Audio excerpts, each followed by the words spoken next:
Seth is 18 now, but I'm like, what did I need when he was 8? What did I need when he was 10? What would have been helpful? That's what I'm trying to do, is create what I wish I would have had as a mom back then. When you're a parent trying to support your kid, you will do whatever it takes. There's going to be a lot of fear mongering, a lot of marketing, all these things telling you that your kid is broken and that you need to fix your kid. They're not broken children. Join their world rather than working so hard to make sure that they can fit in our world and make the most of it. Hello, everyone, and welcome. I'm Gilda Evans, bringing you the Autism Resource Podcast. This podcast and the ARP website are your one-stop knowledge and resource space for autism and much more. I'm happy to have Megan Smith as my guest today. Megan is the founder of Harmony Restored, a company focused on helping individuals heal from the stress that is at the root of their physical and emotional pain.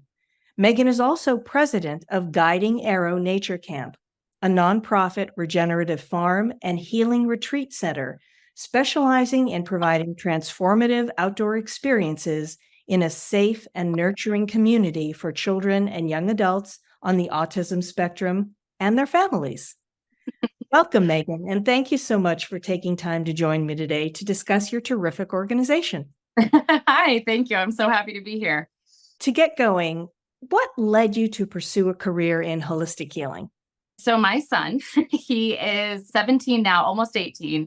He was diagnosed with autism when he was about age 15 months and 2 years old. He didn't get his official diagnosis until he was about 8. And he's the reason why I do everything I do. And, I think he was about 3 or 4 and he wasn't quite diagnosed, but I remember the doctor just being like, there isn't really anything we can do. This is just how it is. Basically deal with it. And my mama bear just got ignited because I knew he was miserable. He was the kid who was banging his head against the wall and screaming all day. And I couldn't just sit by and say, okay. And so I went down this rabbit hole of alternative healing and swam my way through all that muck and figured out what worked for our family and for us. And so now I personally help people on the spectrum, families with kids on the spectrum, but a wide range of all sorts of symptoms. My son, Seth, is why I'm here and why I do everything I do. Yeah, isn't that amazing how us mama bears, we get inspired by those sort of things and do something about it, Right. Yeah. I couldn't sit back. Yeah. So then share some more details, if you would, about how your work supports neurodivergent individuals and their families. So in 2 ways. So I will focus more on Guiding Arrow. Obviously, my work with private one-on-one clients, what I do there is a form of energy healing. I do applied kinesiology and all sorts of things to help families with neurodivergent kiddos figure out what they need. If it's emotional healing or if it's helping coach them through working through a lot of those big emotions that kids on the spectrum can have. If it's helping them figure out diet or supplements and things, I help them personally one-on-one with that. As far as Guiding Arrow goes, and that's I think where we'll focus it's a nonprofit organization. It's in the fundraising stages. We don't have a farm yet. We are currently just doing pop-up events and just trying to raise awareness. But the whole mission is to create a safe place for kids and young adults to come and have these outdoor experiences. My son in particular, when he was younger, he really, really thrived when he was outside. And at the time when he was little, my husband and I lived in the city and he didn't really have any natural places to go and be himself. And everywhere we did go, it was, things are too loud, things are too bright. And it was just, he was miserable. My mother actually had moved out to the country in Virginia and we started visiting her. And we noticed that every time we came out, he could just be himself and he could be outside and be loud and it was all okay. And again, when you're a parent trying to support your kid, you will do whatever it takes. And so at this point, we were like, okay, let's just go. So my husband at the time and I sold everything, moved out to the country, bought a farm. And that experience for Seth was so transformative. And now he's a very successful senior in high school. He's got a job. He's got good grades. Everything is good there.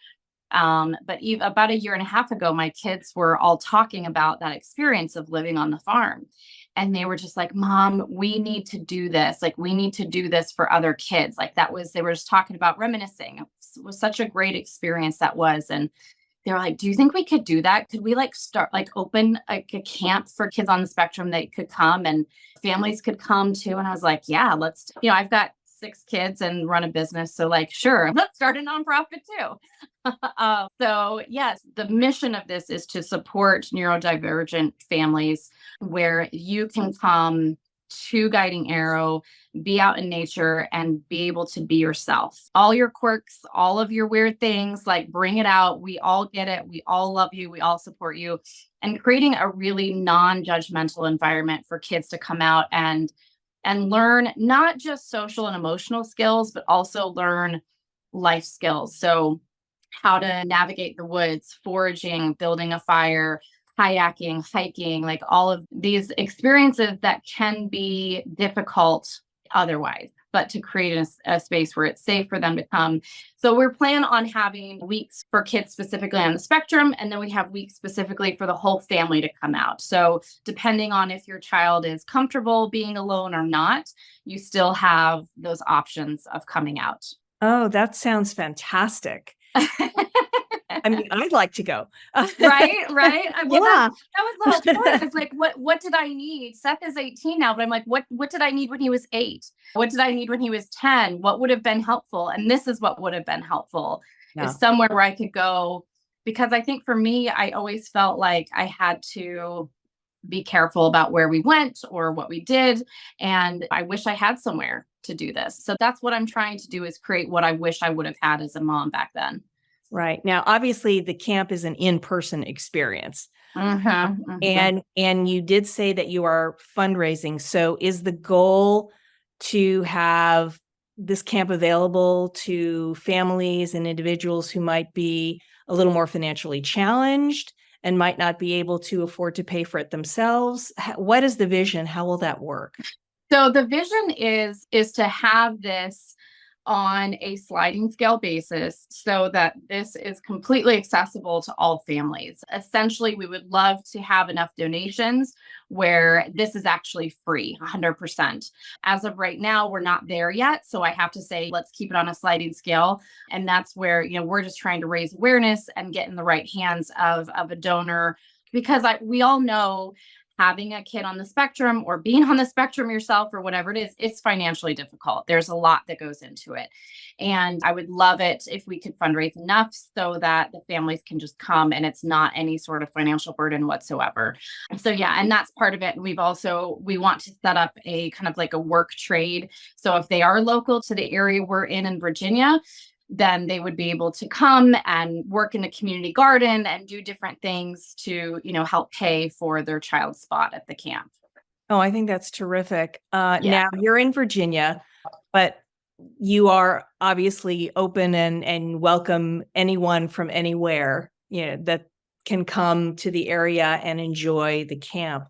Are there things that you do virtually that are accessible for people from anywhere? Yeah. So right now on our website, we have different free resources. We have different things that are, a little ebook for kids that helps teach mindfulness practices. We have a free resource online for families where it's like connection questions that you can ask at dinner. So really it's what we're doing right now online is trying to offer things to families to help them connect, which is what we will want to do in person. And all we can do right now is offer a free download, then that's what we'll do. But it's been interesting because we've had these in-person pop-up events, which have been really fun and really successful. And, we'd love to have as many people from all over the world as possible. But, right now we just don't have a spot quite yet. So we've had people talking to us about building a spot over in the UK. And so we're open to obviously expanding in any way we can, just making this accessible for as many families that need it. So now you talked a little bit about your own personal journey with your son. Mhm. And what advice would you give to someone who might be feeling a bit confused and anxious, maybe a parent who's just starting out on this journey with a child? What advice would you give about how to best handle the situation and also What is it like for you, the experience having a neurodivergent child and then 5 other neurotypical children? How does that dynamic work? So I have 3 kids, and my husband and I just got married last October, and he's got 3 kids. He has a 16-year-old son on the spectrum. So we actually have 2 kids on the spectrum. So Seth is almost 18, and my other son he's 16. So they are both on the spectrum. And then we have the 4 neurotypical kiddos, at least for now. Who knows? It's fun. It's interesting. I love their personalities. But if you had asked me when I was a parent 10 years ago, if I loved it, it would have been harder to say that. So my advice to parents is to first just take a step back, breathe.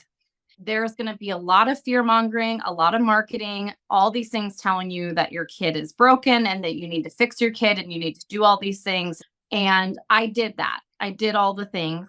And in the meantime, I lost complete track of myself and who I was. I lost my center. I lost my grounding.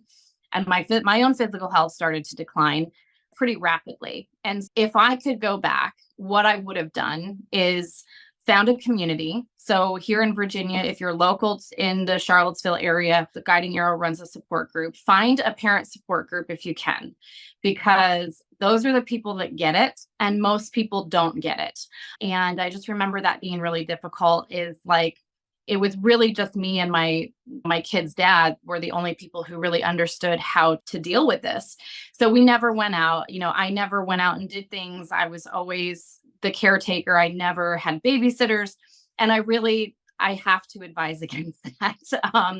So just take a step back, make sure that you are focusing on enjoying the child in front of you and not trying to fix that person, because there's nothing wrong with your child. It's a different way of looking at the world. And so don't miss their childhood getting so wrapped up in trying all of these different things to fix them, because there's nothing wrong with them. They're not broken children. So take care of yourself, find a support group, and just join their world rather than working so hard to make sure that they can fit in our world. Take a pause and just join their world and just make the most of it. I have a lot of parents come to me in my private practice, and they've got kids on the spectrum. And I would say half of them are hell bent on fixing their child. There's something wrong. This isn't okay. We've got to fix this. We've got to heal this.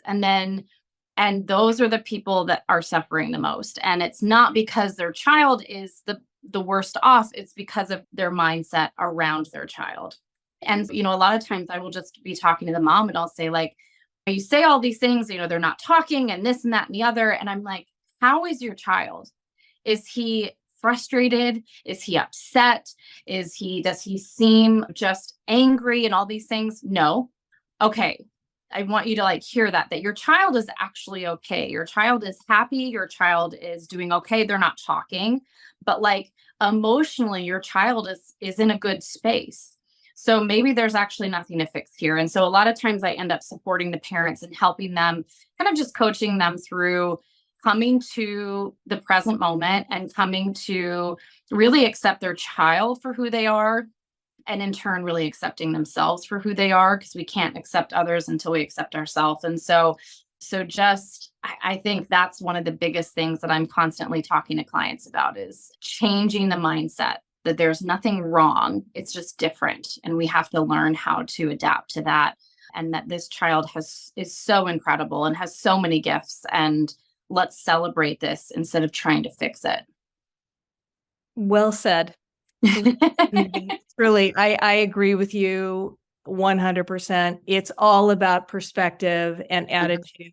And no, the kids are not broken. They have their strengths and their challenges just like everybody else. And it's up to us to suss those out and to figure out how to support them however they need to be supported. And it's just all about loving and accepting and working together and appreciating what you've got. And so I agree with you so much. And I love what you're doing with the camp and all the other work that you're doing too. So tell me, how can our listeners reach out to you if they have questions and if they want to know more?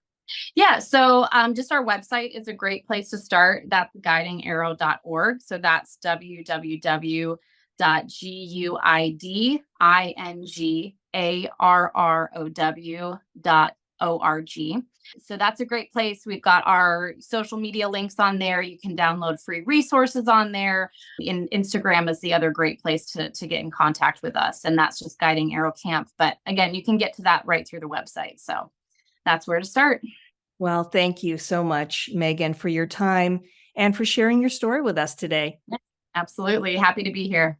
If you like what you hear, please subscribe to the podcast. You can find it on Apple iTunes, Amazon Music, Google Podcasts, Spotify, and other popular platforms. And don't forget to follow us on Facebook, Twitter, and Instagram. And you can always access us and other great resources on our website, autismresourcepodcast.com. I want to thank our listeners for spending part of their day with us. This is the Autism Resource Podcast, and I'm Gilda Evans, reminding you to take care of yourself and that special person in your life. Awesome.